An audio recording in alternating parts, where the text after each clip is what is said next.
Oke. Namanya siapa? Nama saya tuh Rosiana Sumaira, biasa dipanggil Syahnas. Umurnya? 21 tahun. Tinggi dan berat badan?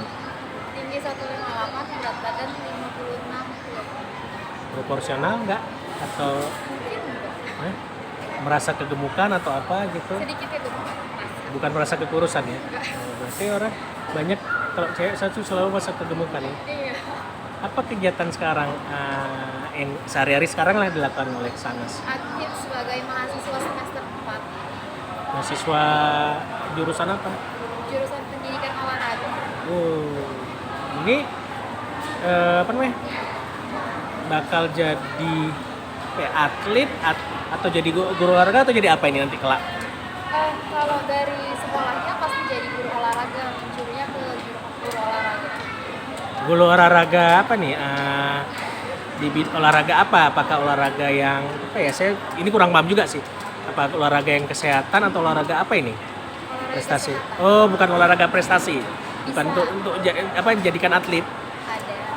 Bio bisa juga. Eh, nanti selesai ini bakal ngelatih atau jadi guru olahraga mungkin apakah khusus anak SD, SMP, SMA atau SMK atau bagaimana? Atau bisa semuanya? Tamat dari sekolah bisa jadi guru olahraga, bisa juga di SD, SMP, SMA. Oh bisa nggak di apa namanya dipatokkan oh ini khusus SD gitu. Kenapa? Apa namanya ambil jurusan kuliah olahraga? Pertama karena termotivasi dari kakak jurusan kuliah di kampus yang sama, jurusan olahraga Oh, jurusan gitu. yang sama. Anak keberapa Sanas? Anak keempat dari 5 bersaudara.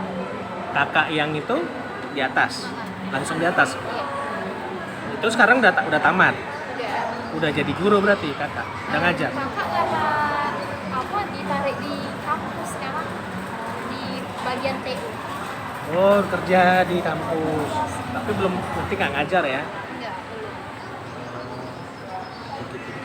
Karena kan bukannya gini, maaf sebelumnya saya tidak mau namanya mau mengenderkan kan jarang-jarang sih ada yang mungkin apa namanya yang berhijab mau jadi olahraga gitu.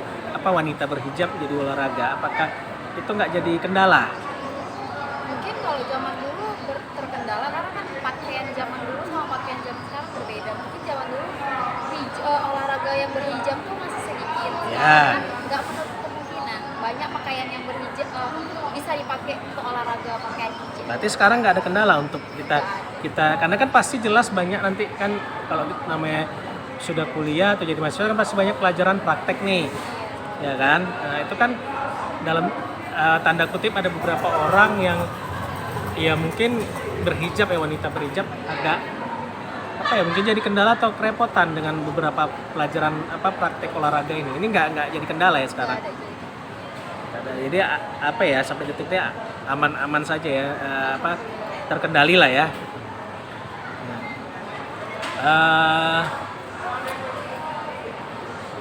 Kendala selama kuliah di masa pandemik ini apa sih gitu? Karena lagi aktif kuliah nih kan. Kalau orang lain kan mungkin ada yang mungkin di rumah, ibu rumah tangga atau bekerja, jadi pekerjaannya jadi work from home atau tadi ibu rumah tangga yang akhirnya anak-anak yang sekolah di rumah daring pening mamaknya gitu. Mamak yang jadi belajar gitu, bukan anaknya. Ini waktu kita sana kuliah dengan kondisi ya kalau sekarang ini sudah lebih enak ya. Awal-awal dulu 2 tahun Covid itu ada kendala nggak? Kendalanya banyak, banyak sekali karena kan olahraga ini lebih fokus ke praktek, Ya. banyak mata kuliah praktek. Mungkin kan daring kan? Makanya jadi kayak kegiatan prakteknya tuh malah nggak terlaksanakan dengan baik sehingga mahasiswa ini mahasiswa pendidikan olahraga tidak menerima praktek yang sesuai dengan proporsinya. Waktu masih semester 1 semester 2 kan masih daring, jadi kayak harus buat video praktek, kita harus praktekkan apa yang disuruh dosen, kayak misalnya Pancasila, kuda-kudanya seperti apa. Mereka kan hanya ngasih materi seperti ini, kamu harus menerapkannya, mempraktekkan kuda-kudanya tadi seperti itu. Jadi banyak sih Pak kendalanya. Sehingga mahasiswa tuh harus buat video dan video. Sulit buat video. Buat videonya nggak sulit, tinggal lagi kan mempraktekkannya ini, kita bener atau salahnya kan kita nggak tahu. Karena kan kalau misalkan kuliah offline mungkin mereka langsung kasih tahu, ini kuda-kuda kamu salah, kakinya jangan dibuka terlalu lebar, ini tuh kayak gini. Sementara kalau kita kuliah online kan kita nggak tahu kuda-kuda yang bener tuh seperti apa, ininya tuh seperti apa. Berarti ini mata kuliah pencak silat. Ada mata kuliah pencaksilat, Berarti sepak bola. mata kuliah kayak betul-betul olahraga ya. Iya, Berarti pencak silat betul-betul belajar silat. iya. Cuman kan kalau misalkan ya ada tahapnya perkenalan dulu pencaksilat Ya, dan sepak bola ada juga. Berarti ini juga kan cewek bermain sepak bola kan masih ya ada, tapi kan masih jarang gitu. Apalagi tadi kembali lagi saya bilang berhijab itu nggak jadi kendala untuk sana seandainya. Alhamdulillah enggak. Dan dosennya juga enggak mengharuskan kami yang berhijab untuk buka jilbab, jadi masih terkendali. Bermain bola dengan berhijab Iya, tidak mengganggu. enggak. Oke, alhamdulillah.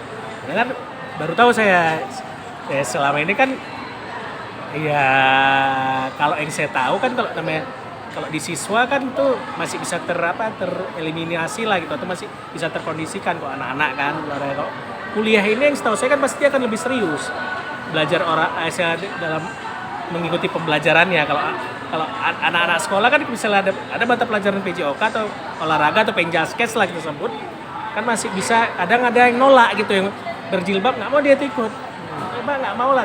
Guru nggak bisa maksa, dan itu akhirnya ya karena masih pelajar olahraga nggak terlalu jadi masalah gitu. Berarti kalau di mahasiswa itu tidak jadi kendala ya, jadi bisa terikuti lah ya. Tidak terkendala, tapi memang diharuskan. Misalkan kayak praktek bola kan, memang perempuannya harus ikut melakukan kegiatan. Dan itu terikutin, bisa kalian ikuti yang mahasiswa yang berhijab ini, berjilbab ini, yang muslim ini. Bisa. Alhamdulillah gitu. Oke. Ya sekalian juga memberitahu orang-orang kan. Mungkin salah satu dari edukasi dari pertemuan kita ini, bahwa kan ada orang kan beranggapan seperti itu.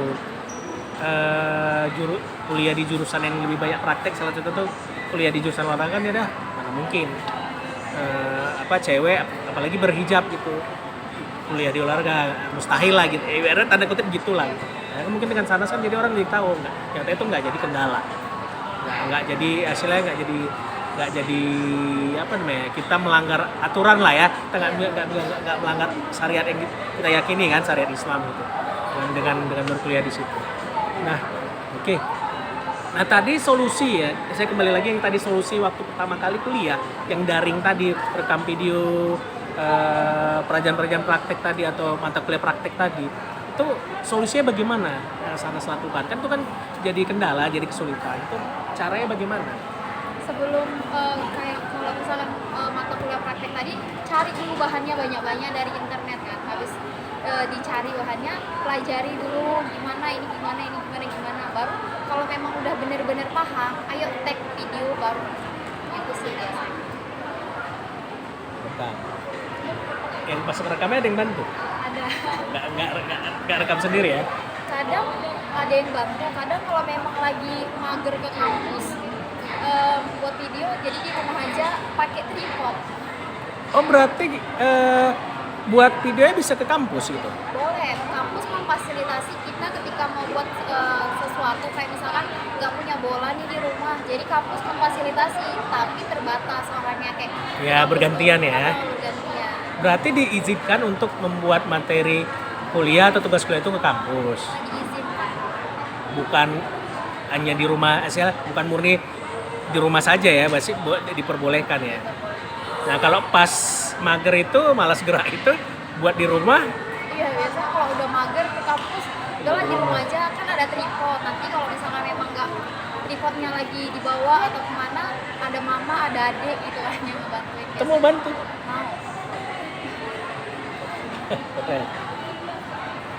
Nah, berarti itu dialami sampai semester 3 ya? yang daring murni daring ya. Semester 4 ini sudah. Udah mulai ada praktek kalau kayak mata kuliah renang, bola basket. Ini dia.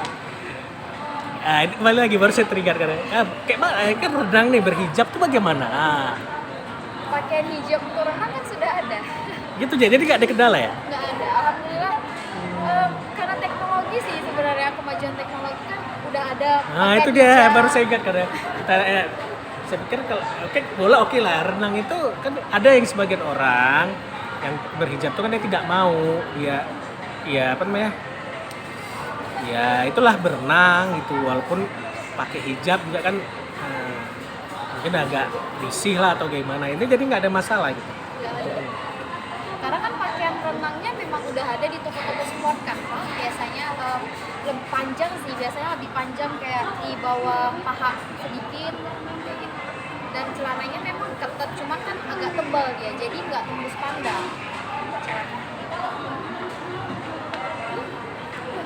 Dan itu apa namanya, semua mahasiswi muslim mengikutinya. Iya begitu. Tapi ada juga sih kayak mahasiswa yang nggak punya baju renang kan Pak, tapi biasanya dosen tuh menyarankan mahasiswa berarti kan cowok kan?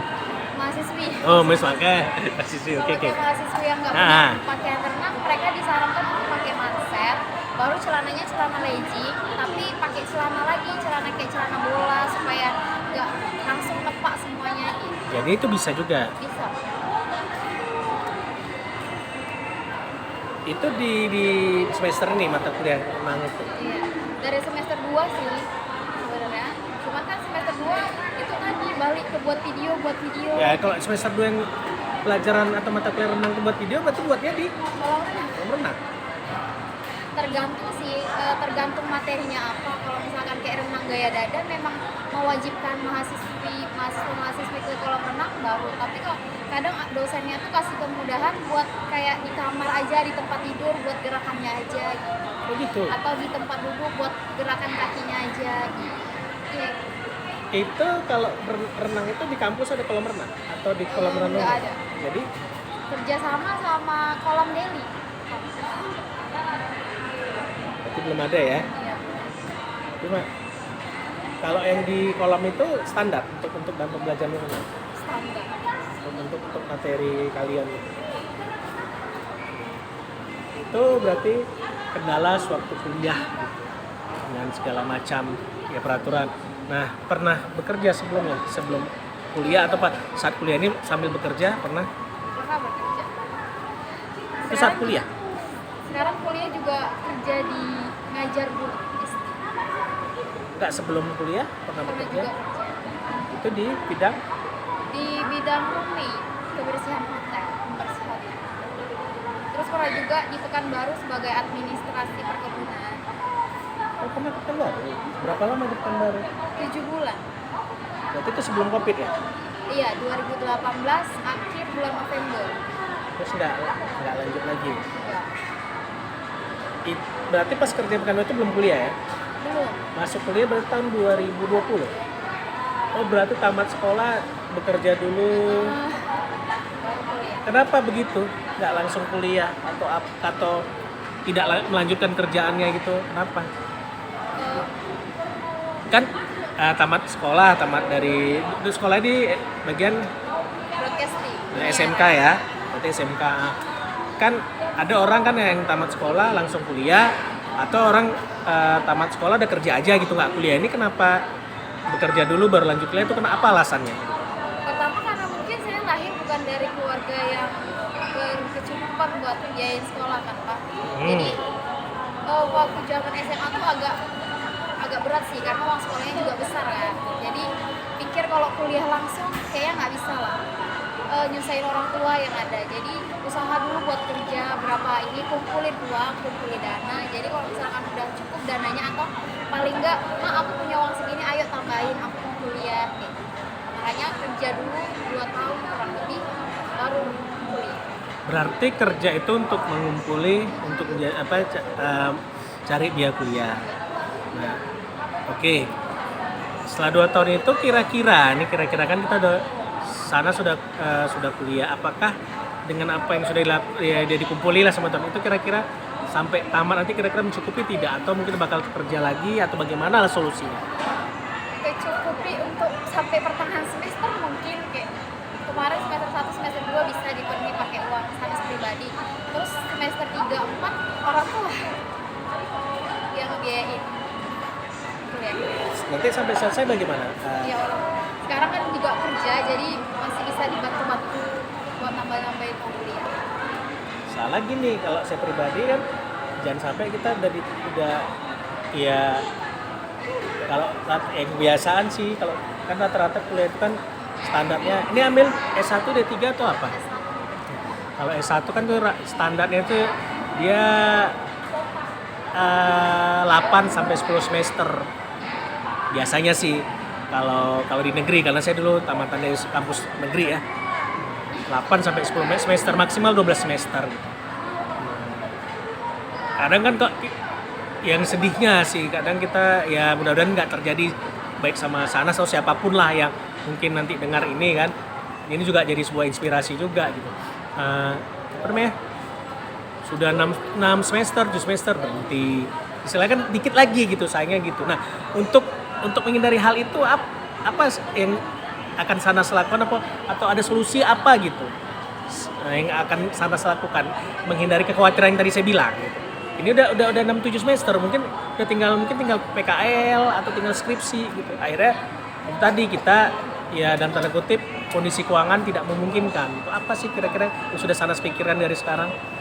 Paling nggak bekerja untuk memenuhinya. Gitu. Atau pindah ke eksekutif karena kan di kampus kami ada eksekutif. Kalau memang kayak gitu kerja aja Senin sampai Sabtu atau Senin sampai Minggu terus ikuti kuliahnya di Sabtu Minggu. Bisa. Nggak lebih mahal eksekutif itu uang kuliahnya? Iya sih lebih mahal. Kepikiran untuk kerja kerja terus kuliah di apa namanya istilahnya program eksekutif atau apa itu istilahnya apa ya namanya? Program Eksekutif. Kepikiran nggak seperti itu? sekarang Belum. Karena alhamdulillahnya di kampus tuh banyak beasiswa kan, beasiswa prestasi, Dapat UKT, sekarang? dapat UKT, jadi dia bayar dapat potongan uang kuliah 2,4 juta per semester, jadi bayarnya itu per semester cuma 1,1, masih bisa terpenuhi dengan Sanas kan kerja sekarang, jadi masih bisa tertutupi lah dengan beasiswa. Di luar uang kuliah ada nggak pengeluaran lain untuk apa selama kuliah ini di luar uang kuliah, uang SPP lah apa namanya sebutannya, uang kuliah, uang SPP, dan uang kuliah kan ada pengeluaran lain itu apakah tercukupi gitu nanti dengan Sanas kerja sekarang misalnya ya itu tadi supaya kita tidak ada kesulitan gitu dalam untuk mengikuti perkuliahan ini kan pasti ada kan di luar uang perkuliahan itu bakal ada pengeluaran tambahan lagi kan? Ada lah Wak, pasti kayak paket per hari per bulannya gimana. Terus kalau kadang pengen makan ini, pengen makan itu. Tapi alhamdulillah Nggak yang berhubungan langsung dengan perkuliahan gitu. oh, nggak ada. Maksudnya kan mungkin beli apa gitu ya. Entah beli alat praktek atau apa gitu. Kalau makan nah itu ya kalau kita kuliah nggak makan ya pening juga gitu. Itu istilahnya mungkin udah memang sudah apa namanya? Kewajiban kita gitu. Kalau makan itu kan sudah memang keharusan kita lah ya. Kita kuliah dari pagi sampai sore nggak makan ya setidaknya pun nggak makan beli di luar atau kan bisa bontot gitu atau bawa bekal dari rumah. Nah, maksudnya itu tadi berhubungan kayak uang praktek kemana atau mungkin beli alat apa gitu. Apa enggak? Praktek ada sih Pak beberapa kayak. Tapi kalau misalkan ada juga yang udah ditanggung sama biaya kuliah tadi kayak renang udah ditanggung sama uang kuliah yang tidak mengeluarkan dia lagi gitu. Itu udah termasuk uang kuliah.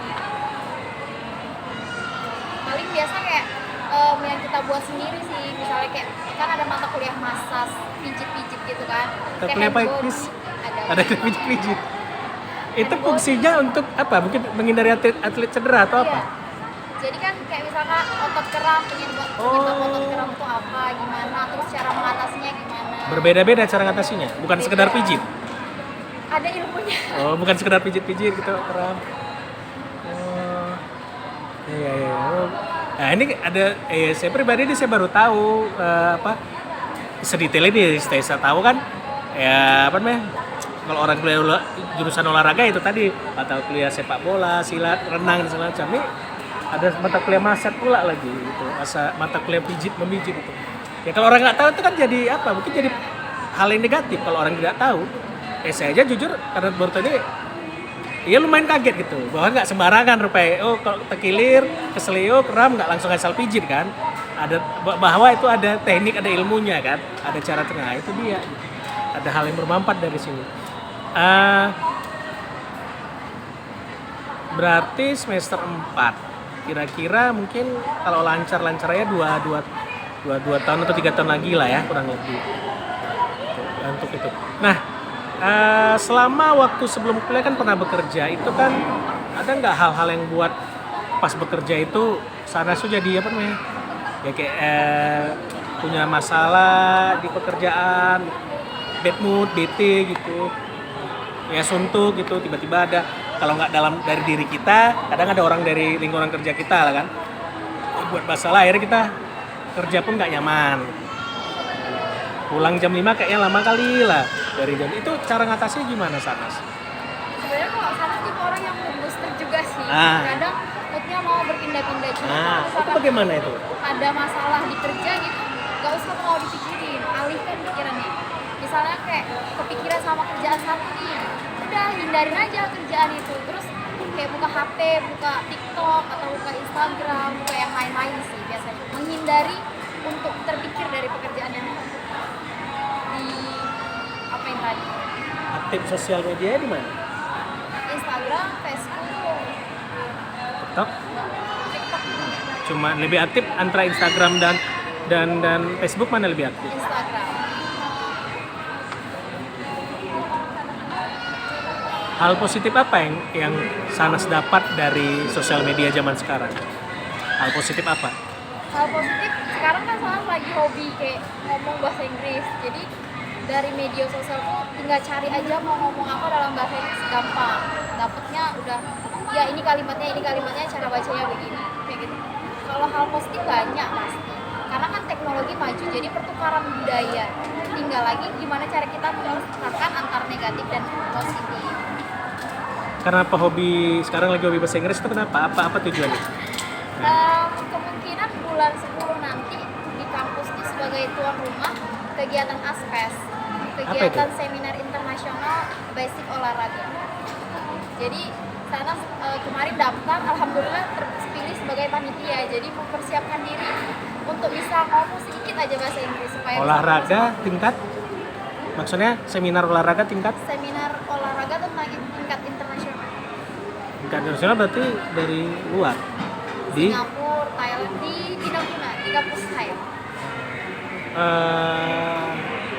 Itu bicara tentang apa? Ilmu olahraga atau tentang untuk atlet atau apa semua? Semua tentang kayak misalkan mereka penelitian satu penelitian, terus penelitiannya itu diseminarkan di situ masing-masing universitas. Berarti ada kemungkinan kan 2024 Sumatera Utara tuan rumah PON kan, itu ada nggak kemungkinan? Iya mungkin sana ikut mungkin jadi apa namanya LO license officer atau mungkin apalah gitu yang ke PON nanti itu. Berdoanya harapannya begitu. Ada seperti itu. Ada kemungkinan. Karena memang kan kampus kebetulan pemilik yayasan ketua Pokbi Sumut. Jadi apa tuh? Pokbi apa itu? Federasi Olahraga bla bla bla Sumut. Seperti itu. Jadi Binaguna menjadi salah satu orang yang terlibat langsung di PON 2024. Dan itu nanti apa namanya? Mahasiswanya apa? Bakal ikut berpartisipasi atau untuk atlet berpartisipasi karena kan punya atlet petang, futsal ikut juga. PON itu. Voli juga ada, pencaksilat. Enggak, misalnya itu yang apa namanya? Apa namanya? Kayak jadi panitia atau jadi license officer atau jadi apa gitu. Apakah apa namanya ada kemungkinan ke situ gitu? Ada kemungkinan sebagai LO. Iya, LO license officer gitu. Kira-kira kalau dari inilah ya apa namanya dari basic pendidikan, kalau misal jadi LO tuh kira-kira Sanas tuh lebih apa ya kompeten kemana gitu? Misal LO bidang olahraga apa atau apakah LO kontingen atau apa kira-kira ini? Olahraga voli sepertinya, karena sekarang hobi voli. Secara kompetensinya. Kalau kita jadi kan itu LO kan banyak, ada dia LO nanti cabang olahraga, ada LO kontingen kan, kontingen dari daerah-daerah gitu. Mungkin dia di cabang olahraga sih. Karena Itu. sekarang lagi aktif di kegiatan voli kan, di kegiatan kampus. Lebih condong situ. Dan itu apa tuh ya?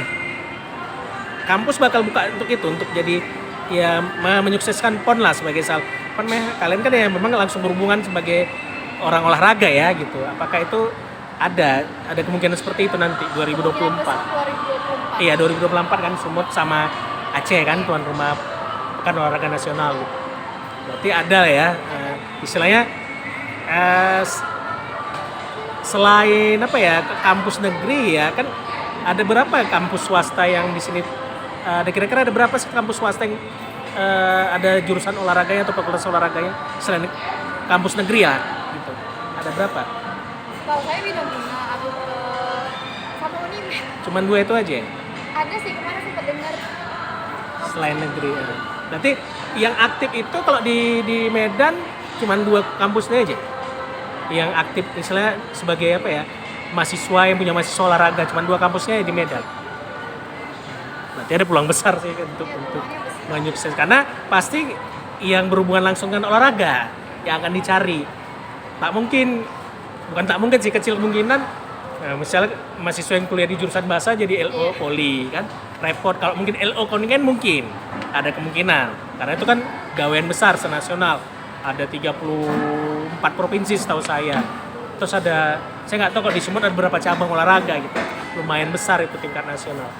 Pasti ya kemungkinan besar ke kalian yang sebagai mahasiswa olahraga gitu. Oke, saya rasa cukup itu saja karena kalau saya kembangin lebih lewat dari kawan yang tadi gitu. Karena menarik obrolan, saya anggap obrolan Sanas itu menarik karena memang saya juga salah satu orang yang cukup hobi ya olahraga, tapi semenjak pandemik malah lebih males gitu. Karena itu tadi ketakutan itu keluar ngumpul ya nonton acara-acara olahraga saya cukup senang. Hobi saya sih di badminton sama renang. Lebih hobi saya sih sekarang. Kalau dulu memang sepak bola tapi sepak bola sama futsal, tapi berhubung karena sudah ada jarang agak ngos-ngosan kok main sepak bola dan futsal. Lebih senang sih badminton dengan bulu tangkis dengan renang gitu. Ya makasih Sanas untuk kok saya bilang ya tanya jawab kita, bincang-bincang kita. Mudah-mudahan ada hal-hal yang positif yang bisa kita raih gitu. Kembali saya bilang apapun yang saya lakukan ini tidak ada tendensius yang negatif atau yang untuk mencari tahu hal-hal yang dari di sana enggak gitu. Cuman untuk bahan interview, bahan mungkin kurikulum kita dari sana itu bahwa itulah kondisi yang kita hadapi selama pandemik ya, udah 2 tahun pandemik, kuliah jadi ada kendala gitu. Tapi sekarang sudah mulai mulai pelan-pelan ya normal, tapi belum normal belum normal 100% itu. Nah, ya mudah-mudahan kita bisa jumpa di lain waktu yang lebih kondusif, di lain suasana yang lebih kondusif. Dan saya cukup apresiasi sudah mau saya tanya-tanya gitu. Insya Allah ini ada hal positif yang kita peroleh ke depannya. Mudah-mudahan sana sudah dapat hal yang baik juga, hal positif gitu. Sekali lagi saya mohon maaf kalau ada mungkin pertanyaan saya yang kurang berkenan atau ada hal-hal yang tadi saya ucapkan mungkin agak mungkin menyelidiki gitu. Ya kita nggak tahu, hati manusia kan nggak tahu kan. Dalamnya laut bisa diukur, dalamnya hati orang kita nggak tahu gitu, belum ada alat ukurnya. Jadi saya mohon maaf, mudah-mudahan ini nggak tidak jadi buat Sanas tersinggung, nggak buat Sanas yang ini nanyanya terlalu pribadi kali, mudah-mudahan nggak ada seperti itu ya. Jadi saya sampai di sini mungkin bincang-bincang kita, mudah-mudahan kita bisa dapat hal yang positif dari. Terima kasih. Wabillahi taufiq wal hidayah. Assalamualaikum warahmatullahi wabarakatuh.